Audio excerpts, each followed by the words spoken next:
Hello, তোমরা ভাবছো মা কোথায় গেল, এখনো তো মা আসেনি। আমরা নিয়ে আসছি ফল। এই যে ফল আছে, এখানে 5 পিস গোল গোল কাটা শশা আছে আর 10 পিস আঙুর আছে। কে খেতে পারে? তো লাস্টে কি দেওয়া হবে সেটা আমরা শেষে বলছি। 1 2 3 স্টার্ট।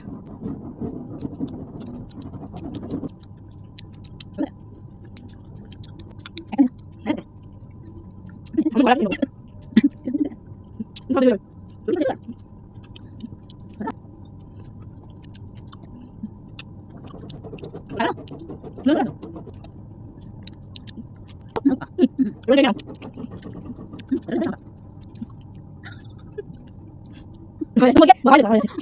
যে পানিশমেন্ট নিয়ে এসেছি, তো আগে পানিশমেন্ট একটু অন্য টাইপের, তো এটা আমি 4টে চিট করে এনেছি। এই বাড়ির মধ্যে একটু সাবিল করে দেবো, মাঝে মাঝে তুলবে, যেটা পাবে সেটাই। দাঁড়াও দাঁড়াও, সাবিল করে একটু করলে সেই নাও। বাজেটাই ভালো এটা অন্য তো নিতে পারতে বলো। কি পেয়েছে দেখো, 50 টাকা পেয়েছে।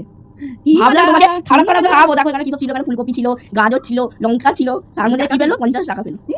টাকা টাকা তাহলে তো আমি হাজার হতো, আমি নিয়ে নিয়ে আমি চলে যাচ্ছি। কিছু পেতিস দিয়ে টাকাটা